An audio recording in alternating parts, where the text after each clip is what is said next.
열왕기상 13장을 함께 보도록 하겠습니다. 열왕기상 13장입니다. 구약성경 536쪽에 열왕기상 13장 1절부터 10절까지 말씀입니다.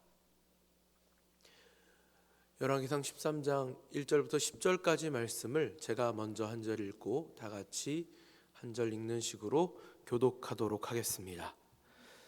교독하겠습니다. 보라, 그때에 하나님의 사람이 여호와의 말씀으로 말미암아 유다에서부터 베델에 이르니 마침 여로보암이 제단 곁에 서서 분향하는지라.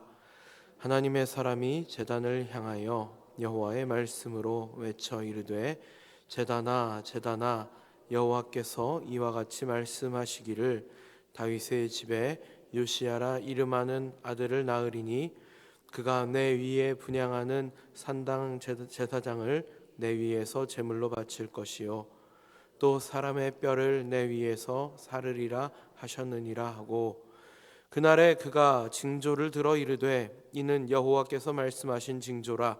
제단이 갈라지며 그 위에 있는 재가 쏟아지리라 하매, 여로보암 왕이 하나님의 사람이 베델에 있는 제단을 향하여 외쳐 말함을 들을 때에 제단에서 손을 펴며 그를 잡으라 하더라. 그를 향하여 편 손이 말라 다시 거두지 못하며, 하나님의 사람이 여호와의 말씀으로 보인 징조대로 제단이 갈라지며 재가 제단에서 쏟아진지라. 왕이 하나님의 사람에게 말하여 이르되, 청하건대 너는 나를 위하여 내 하나님 여호와께 은혜를 구하여 내 손이 다시 성하게 기도하라. 하나님의 사람이 여호와께 은혜를 구하니 왕의 손이 다시 성하여 전과 같이 되니라. 왕이 하나님의 사람에게 이르되, 나와 함께 집에 가서 쉬라. 내가 내게 예물을 주리라. 하나님의 사람이 왕께 대답하되, 왕께서 왕의 집의 절반 내게 준다 할지라도 나는 왕과 함께 들어가지도 아니하고 이곳에서는 떡도 먹지 아니하고 물도 마시지 아니하리니, 이는 곧 여호와의 말씀이 내게 명령하여 이르시기를 떡도 먹지 말며 물도 마시지 말고 왔던 길로 되돌아가지 말라 하셨음이니이다 하고, 이에 다른 길로 가고 자기가 베델에 오던 길로 되돌아가지도 아니하니라. 아멘.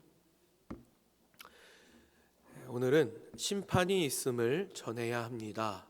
심판이 있음을 전해야 합니다 라는 제목으로 함께 본문의 말씀을 나누도록 하겠습니다. 요즘 사람들은 이 심판이라고 하는 단어를 굉장히 불편하게 여깁니다.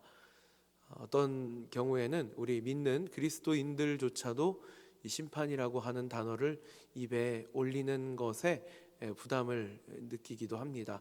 그러나 분명 우리 이 신실한 그리스도인들은 하나님의 공의가, 하나님의 엄중한 심판이 있음을 기억하고, 그리고 또 늘 불의한 세상, 또 불공평한 이 세상이 돌아가는 일들을 보면서 속히 우리 주님께서 하나님의 때가 되어 이 땅에 다시 오셔서 하나님이 약속하신 심판이 이루어지기를, 하나님의 나라가 온전히 이 땅에 이루어지기를 구해야 할 줄 믿습니다.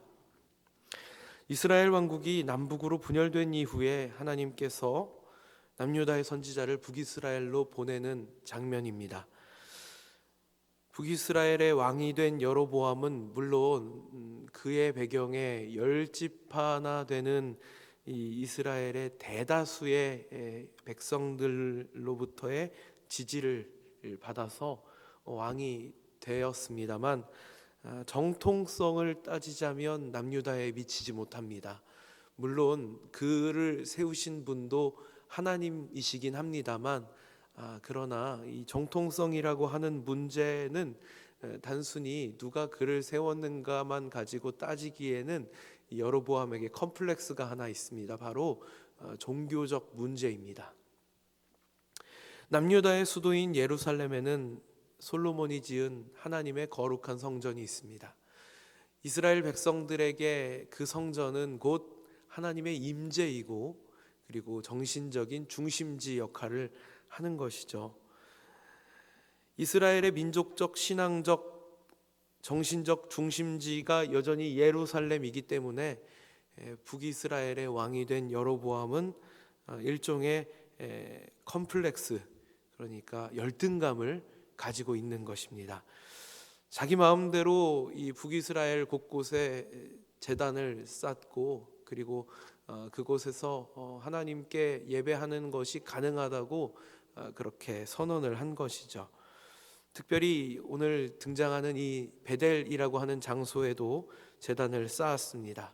그곳에 금송아지를 만들고 마치 이 출애굽 당시 아론이 금송아지를 만들면서 이 송아지, 이 금송아지가 우리를 애굽에서 구원해낸 우리의 하나님이시다 이렇게 선언했던 것처럼 그렇게 종교 행위를 하는 것입니다. 하나님께서는 분명 레위인 가운데에서도 특별히 아론의 자손들에게 제사장 역할을 감당하도록 정하셨지만 아무나 제사장이 될 수 있도록 그렇게 해버립니다. 진짜 레위인들과 신실한 신앙인들은 결국 이스라엘에서 쫓겨나 남유다로 신앙을 이유로 피난을 떠나게 됩니다. 이런 상황에서 이 북이스라엘에 행해지는 이런 우상 숭배를 지적하고 그리고 그것이 잘못되었음을 전할 그런 사람은 없는 것입니다. 하나님께서는 남유다의 선지자 한 명을 베델로 보내어서 하나님 보시기에 패역한 행동을 하는 이 북이스라엘 왕국과 그리고 여로보암을 지적하십니다. 산당에서 제사하는 제사장을 제물로 삼겠다라고 하는 말씀도, 그리고 또 사람의 뼈를 사르겠다라고 하는 말씀도 너무나도 무서운 경고의 말씀입니다. 게다가 이 말씀은 단지 이 베델에서 이루어지는 이 행위만 가지고 하신 말씀이 아닙니다. 이스라엘 전역에서 행해질 모든 산당의 제사, 그러니까 하나님의 백성들이 하나님을 잊고 우상 숭배하는 것에 대하여서 하나님은 결코 그냥 바라만 보고 계시지 않겠다라는 경고의 말씀입니다.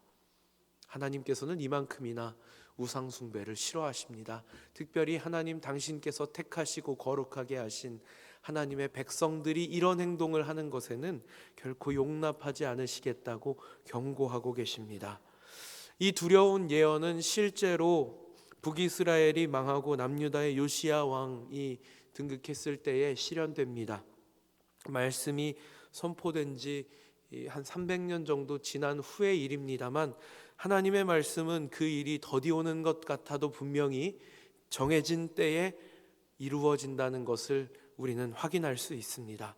따라서 하나님의 백성은 하나님의 말씀 앞에 두렵고 떨리는 마음을 가지고 대할 필요가 있습니다. 그분이 하신 말씀은 분명 하나님께서 정하신 때에 이루어질 것이기 때문입니다. 그러나 300년 후에 이루어질 이 말씀을 지금 들으면서 당대의 인물들이 두려워하는 것은 쉬운 일은 아닙니다. 지금 당장 나에게 해가 되는 일이 없기 때문입니다. 그래서 우리도 하나님의 심판이 있음을 말할 때에 사람들이 코웃음 치는 경험을 하게 됩니다. 그러나 하나님의 말씀을 가지고 찾아온 선지자는 여로보암의 눈앞에서 하나님이 그에게 주신 권능으로 징조를 보여줍니다. 하나님의 말씀은 분명 성취된다는 것을 그 자리에서 즉각 보여주는 것입니다.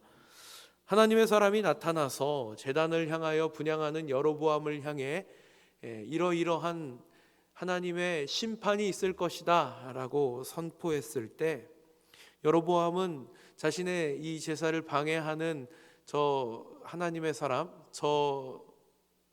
여로보암의 표현을 빌리자면 불경건한 사람이 되겠죠. 불경한 저 사람을 잡아라 이렇게 명령을 합니다. 그런데 그 하나님의 사람을 향하여 편 손이 갑자기 말라가지고 다시 오므려지지 않는 것입니다. 그리고 말씀대로 선포된 대로 제단이 무너지고 재가 쏟아지는 것을 목격하게 됩니다. 자기 눈으로 하나님의 제단이 하나님께서 하신 말씀이 이루어져서 제단이 무너지고 재가 쏟아진 것과 그리고 또 자신의 몸에 일어나게 된 이 일로 인하여서 여로보암의 마음에 두려움이 찾아옵니다. 이제 자신을 위해서 하나님께 기도할 것을 간구하는 것이죠. 아이러니한 것은 여로보암은 자기 눈앞에 세워놓은 금송아지를 향하여 분명 나라의 안녕과 개인의 평안을 위해서 제사했을 것이 분명한데 정작 어려움을 만나니까 하나님의 사람을 향하여 나를 위해 기도해 줄 것을 구한다는 것이죠.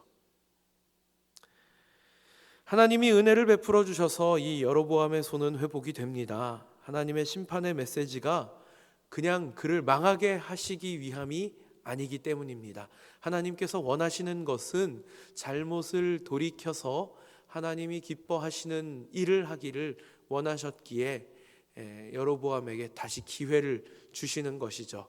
심판과 경고의 메시지 역시도 마찬가지입니다. 너를 완전히 망하게 하겠다는 것이 아니라 지금이라도 늦지 않았으니 마음을 돌이켜서 경건하게 하나님을 섬겨라 라고 하는 하나님의 사랑의 말씀이신 것이죠. 그 기회를 붙잡는다면 그것이 은혜입니다. 그러나 여로보암은 마음을 돌이키지 않습니다. 오히려 선지자를 회유하려고 시도합니다. 베델에서 분향하던 이유가 예루살렘 성전을 향한 그의 열등감의 표현이었기 때문에 남유다에서 온 이 하나님의 사람이 행한 일들은 자신의 권위를 떨어뜨린다고 생각했던 것 같습니다. 얼마나 많은 사람들이 왕의 행차를 목격하고 있었겠습니까? 얼마 전에 우리나라도 국군의 날 행사한다고 많은 군인들이 이렇게 시가행진도 하고 그 시가행진 사람들이 나와서 막 목격도 하고 그랬는데 대통령도 그 자리에 함께 했었잖아요. 대통령이 나오는 자리라면 수행하는 인물들도 수많은 그 중요한 인사들이 나오고 또 많은 사람들을 초청해서 그 자리를 정말 의미 있게 또 대통령의 권위가 빛나도록 그렇게 하기 마련입니다. 왕이 행차를 했는데 얼마나 많은 사람들이 그 자리에 함께 했겠습니까? 고관들이 그 자리에 함께 했을 것이 분명한데요. 그런데 그런 자리에서 왕은 망신을 당한 것입니다. 그러니까 자신의 권위가 떨어진 것을 어떻게든 세워보기 위해서 이 선지자를 회유하려고 하는 것이죠. 나와 함께 가자. 우리 성으로 가서 내가 대접할 테니까 또 나라를 위해서 기도해 줘라. 뭐 이런 이야기들을 했을 것입니다. 그런데 선지자는 철저하게 그 시도를 끊어냅니다. 당신이 나에게 이스라엘의 절반을 준다 하여도 나는 당신과 함께 하지 않겠습니다. 내가 베델에서는 어떤 것도 물 한 모금도 떡 한 조각도 내 입에 대지 않겠습니다. 이미 하나님께서 그에게 명령하신 바가 있었기 때문입니다. 그가 전한 하나님의 말씀과 또 그가 보인 이적이 여로보암의 마음을 두렵게 했기 때문에 아무리 자신이 왕이라 할지라도 자신의 명령을 거부하는 이 선지자를 어찌할 수 없습니다. 여로보암은 남유다에 대한 열등감에서 시작된 우상 숭배로 북이스라엘의 역사를 어지럽게 만든 인물입니다. 그가 하나님께서 세우신 왕이었지만 그가 정말 하나님의 뜻대로 나라를 다스리고 하나님 기뻐하시는 신앙생활을 했더라면 아마 남유다와 북이스라엘은 건전한 경쟁 관계를 유지했을지도 모르겠습니다. 지금이라도 마음을 돌이켜 하나님을 섬기는 것이 그에게 기회였습니다. 그러나 그는 눈앞의 일에는 두려움을 느끼지만 하나님의 엄중한 심판의 말씀은 선지자를 회유하는 것으로 해결해 보려는 얕은 수를 쓰는 것입니다. 사람마다 결핍이 있습니다. 이 결핍을 해결하려면 인생의 참 주인이신 하나님을 만나야 합니다. 그러나 많은 이들이 이 여로보암처럼 행동합니다. 자신의 결핍을 채워줄 우상을 만들고 그 우상을 숭배하고 눈앞의 문제를 해결하기 급급합니다. 하나님의 사람이 찾아와서 하나님을 만나면 당신의 문제가 해결될 것입니다. 예수님 만나면 당신의 문제가 해결될 것입니다. 라고 전하여도 나 위해서 기도해 주세요 라고까지는 말할지 몰라도 정말 하나님 만나기 위해 마음 돌이키는 일은 잘 하지 않는 것을 보게 됩니다. 그러나 결국 잘못된 선택의 결과는 두려운 심판뿐입니다. 오히려 하나님은 오래 참으시고 기회를 주십니다. 하나님의 사람들을 통해 전하게 하시고 기도하게 하시고 또 역사를 이루십니다. 우리도 전하고 기도하고 하나님의 역사를 이루어야 합니다. 두려운 심판이 존재함을 당당히 전할 수 있어야 합니다. 그리고 회복의 역사가 이루어질 수 있도록 기도해야 합니다. 그들을 사랑하는 마음으로 품어야 할 것입니다. 그러나 중요한 것은 죄 짓는 일에는 함께 동참해서는 안 됩니다. 구별된 경건한 삶을 살아야 하는 것입니다. 여러분 모두가 이러한 마음으로 우리의 이웃을 사랑으로 품는 오늘 하루가 되시기를 축복합니다. 오늘 하루도 베델에 보내진 이 하나님의 사람과 같은 마음으로 믿음의 삶을 사시는 우리 성도님들 되시기를 축복합니다. 기도하겠습니다. 은혜가 풍성하신 하나님, 오늘 저희는 하나님의 엄중하신 말씀 앞에, 하나님의 두려운 심판 앞에 마음을 돌이키지 못한 여로보암 왕의 모습을 보게 됩니다. 하나님의 말씀을 전하러 간 하나님의 사람은 잘못된 일에는 분명 하나님의 심판이 있음을 담대하게 전합니다. 하나님께서 함께 하시기에 왕과 고관 대작들이 모여있는 자리에서도 담대하게 그 말씀을 전할 수 있었습니다. 그리고 하나님의 권능이 그와 함께함을 또한 저희들이 목격합니다. 하나님, 저희들의 입술에도 동일한 능력의 말씀이 있기를 원합니다. 두려운 하나님의 심판이 있음을, 당신의 하나님을 만나야 당신의 결핍이 해결됨을 담대하게 전할 수 있는 복된 입술들 될 수 있도록 은혜 베풀어 주시옵소서. 악한 일에는 함께 하지 않도록 구별된 거룩함을 허락하여 주시옵소서. 오늘 하루도 저희들 이 말씀을 붙들고 믿음 안에 승리하는 하나님의 사람들 되도록 은혜 내려 주시옵소서. 이 새벽 시간 하나님 앞에 나올 때에 빈손으로 나오지 않게 하시고 준비하고 구별하여 드린 헌금 있습니다. 하나님 받아주시고 드려진 손길들마다 복 내려주실 때에 소원하는 기도의 제목들 하나님 응답하여 주시고 하나님 주시는 은혜로 오늘 하루도 믿음으로 승리하며 살았음을 고백하는 하나님의 사람들 다 되도록 은혜 내려 주시옵소서. 감사드리며 우리 구주 예수 그리스도 이름 받들어 기도드리옵나이다. 아멘. 우리 함께 기도할 때 우리 이웃들을 위하여서 함께 기도하기 원합니다. 특별히 지금 하나님의 말씀을 들어야 할 복음이 필요한 우리의 이웃들 떠올리게 하시고 그들을 향하여서 복된 말씀, 하나님의 말씀, 복음의 말씀, 예수님을 전할 수 있는 저희들 되게 하여 주시옵소서. 함께 기도하겠습니다. 특별히 하나님께서 주님의 몸된 교회를 세우시고 또 귀한 일꾼들을 세워주셨는데 앞으로 또 새롭게 일꾼들을 세워야 한 과정을 저희 줄 준비하고 있습니다. 기도하며 하나님 합당한 일꾼들이 잘 세워질 수 있도록 하나님께서 주님의 몸된 교회를 아름답게 세워갈 일꾼들을 잘 선택하는 저희들 될 수 있도록 기도하며 준비하게 하여 주시옵소서. 우리 주여 한번 부르시고 함께 기도하도록 하겠습니다.